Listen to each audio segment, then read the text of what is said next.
ഞങ്ങളുടെ വോട്ട് എന്ന് പറഞ്ഞാൽ CPIM-ൻ്റെ വോട്ടല്ല ഞാൻ ഉദ്ദേശിച്ചത്. ഞങ്ങൾക്ക് കിട്ടുമായിരുന്ന ചില വോട്ട് സ്വതന്ത്രൻ എന്ന രീതിയിൽ മത്സരിച്ചപ്പോൾ അൻവറിന് പോയിട്ടുണ്ട്. കഴിഞ്ഞ പ്രാവശ്യം കിട്ടിയ വോട്ട് ഉൾപ്പെടെ പോയിട്ടുണ്ട്. അതാ പറഞ്ഞത്. അല്ലാണ്ട് അത് ഞാൻ ആദ്യം പറഞ്ഞില്ലേ, വെറുതെ ആവശ്യമില്ലാതെ ചോദ്യങ്ങൾ ഉന്നയിക്കേണ്ട കാര്യമുണ്ടോ? ഞാൻ ആദ്യമേ പറഞ്ഞു രാഷ്ട്രീയ വോട്ട് ഞങ്ങൾക്ക് കിട്ടി. ഞാൻ ഉറപ്പിച്ച് പറഞ്ഞില്ലേ ആദ്യമേ. എന്നാൽ രാഷ്ട്രീയ വോട്ട് കൊണ്ട് മാത്രം ജയിക്കുന്ന മണ്ഡലമല്ല നിലമ്പൂർ മണ്ഡലം എന്ന് ഞാൻ പറഞ്ഞു. അങ്ങനെ ലഭിക്കേണ്ടുന്ന വോട്ടിൽ ചില വോട്ട് നഷ്ടപ്പെട്ടിട്ടുണ്ട്.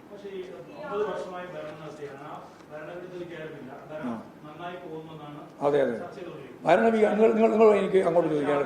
ഭരണവിരുദ്ധ ഒറ്റ ഒരു കാര്യം, ഈ ഭരണവിരുദ്ധ വികാരം ഉണ്ടായിരുന്നുവെങ്കിൽ, അതായത് ഭരണത്തിനെതിരായിട്ട് ജനങ്ങളുടെ വികാരം ഉണ്ടായിരുന്നുവെങ്കിൽ ഞങ്ങളുടെ രാഷ്ട്രീയ അടിത്തറ ചോരണം. മാത്രമല്ല UDF-ൻ്റെ അടിത്തറ വിപുലപ്പെടുത്തണം. രണ്ടും സാധിച്ചില്ലല്ലോ.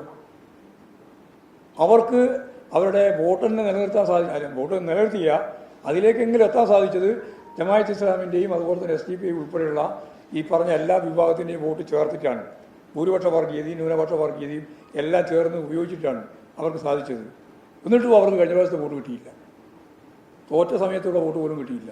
പിന്നെ ഈ ഗവൺമെൻറ് വിരുദ്ധ വികാരമാണ് എന്ന് പറയുന്നത് എന്ത് കാര്യമായിട്ടുള്ളത്? പറയുന്ന ഒരു സമാധാനം എന്ന് മാത്രമേ ഉള്ളൂ, വേറെ ഒരു കാര്യം അതിലില്ല.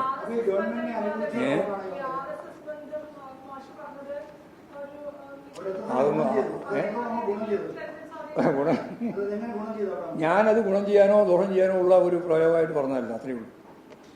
ഒരു ചരിത്രം പറഞ്ഞു മാത്രമേ ഉള്ളൂ. ഒരു ചരിത്രത്തിൻ്റെ കാര്യം പറഞ്ഞു മാത്രമേ ഉള്ളൂ. ഒരു എഫക്റ്റ് ഉണ്ടാക്കി. അല്ല, BJP കഴിഞ്ഞ ഉള്ള വോട്ടാണ് ഞാൻ പറഞ്ഞത്. BJPക്ക് 12,000 വോട്ട് അവിടെ ഉള്ളതാണ്. അല്ല, ഞാൻ പറയുന്നത് ഞാൻ അവിടെ കഴിഞ്ഞതെന്നല്ല ഞാൻ പറഞ്ഞത്. ഞാൻ ബോധപൂർവ്വം തന്നെയാണ് അങ്ങനെ പറയാതിരുന്നത്. അവിടെ BJPക്ക് ഉണ്ടായിരുന്ന വോട്ടിൽ കുറവ് സംഭവിച്ചിട്ടുണ്ട്. ആ കുറവ് സംഭവിച്ചത് എനിക്ക് കിട്ടാതിരുന്നത് CPIM ജയിക്കാതിരിക്കാൻ വലതുപക്ഷത്തിന് കൊടുക്കുമെന്നുള്ള കാര്യമാണ് എനിക്ക് മനസ്സിലായത് എന്ന് സ്ഥാനാർത്ഥി തന്നെ പറയുന്നതല്ല വരികയും ചെയ്തു. അതുകൊണ്ട് ഞാനത് പറഞ്ഞത് മാത്രമേ ഉള്ളൂ, അത്രയേ ഉള്ളൂ. ഞങ്ങൾ നയപരമായിട്ടാണ് കാര്യങ്ങൾ കൈകാര്യം ചെയ്യുന്നത്. ആരെങ്കിലും വരികയോ പോവുകയോ ചെയ്യുന്ന നോക്കിയിട്ടില്ല. എല്ലാറ്റിൻ്റെയും കൃത്യമായ നിലപാട് ഞങ്ങൾക്കുണ്ട്.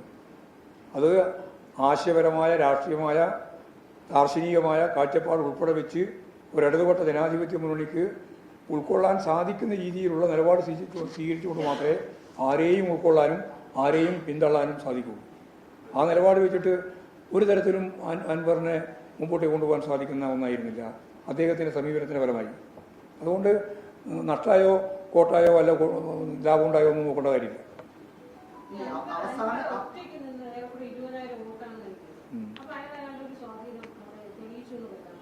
അൻവറിന്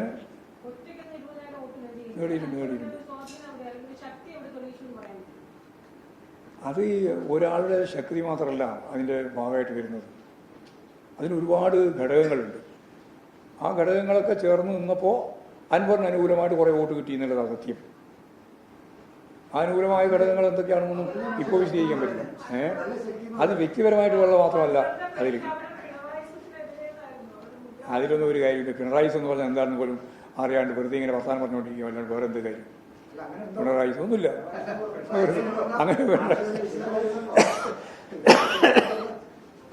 അങ്ങനെ ഒരു പിണറായി ഇല്ല. അത് ചില ആളുകളിങ്ങനെ അത് ആവർത്തിച്ച് പറഞ്ഞുകൊണ്ടേ ഇരിക്കുകയാണ് അങ്ങനെ ഒരു പിണറായി ഉണ്ട് എന്ന്. അതിൽ യാതൊരു കാര്യമില്ല. ഞാൻ പറഞ്ഞില്ല, അൻവറിന് 20,000 വോട്ട് കിട്ടിയിട്ടുണ്ട്. അതിനിപ്പോൾ അത് വേറെ പ്രയാസമാക്കുക.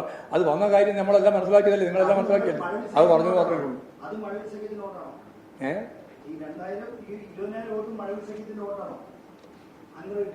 അത് ഞാൻ പറഞ്ഞതിൻ്റെ അർത്ഥം ശരിക്കും മനസ്സിലാക്കണം. അല്ലല്ല, അങ്ങനെ അറിയാണ്ടിരിക്കണ്ട, നല്ല അറിഞ്ഞിട്ടാണ്. അറിയാനില്ലല്ലോ, നല്ലോണം അറിഞ്ഞിട്ടാണ് ചോദ്യം. അതാ കാര്യം. മഴവിൽ സഖ്യ ആരുണ്ടാക്കിയതാ? ഞാൻ നേരത്തെ പറഞ്ഞല്ലോ, മഴവിൽ സഖ്യ ആരുണ്ടാക്കിയെന്ന്. അതായത് UDF ആണ് മഴവിൽ സഖ്യ.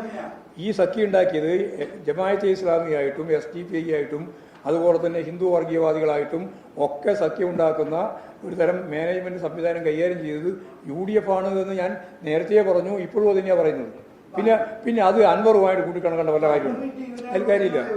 അയാൾക്കിടെ അയാളോട് ചോദിക്കണം ഇവിടെ നിന്നൊക്കെയാണ് കിട്ടിയത്. നമുക്കെങ്ങനെയാണ് പറയാൻ പറ്റിയ. കിട്ടിയത് ഞാൻ പറഞ്ഞു ഞങ്ങളെ കുറച്ച് വോട്ടും അതിൽ പെട്ടിട്ടുണ്ടാവാം. ഏത് വോട്ട്? ഞങ്ങളുടെ രാഷ്ട്രീയ അടിത്തറയിൽ നിന്ന് പുറത്തുള്ള സാധാരണ അൻവറൊക്കെ മത്സരിക്കുമ്പോൾ കിട്ടുന്ന വോട്ടുണ്ടല്ലോ, ആ വോട്ടിൽ കുറച്ച് വോട്ട് കിട്ടിയിട്ടുണ്ടാവും. അത്രയേ ഉള്ളൂ ഞാൻ പറഞ്ഞത്.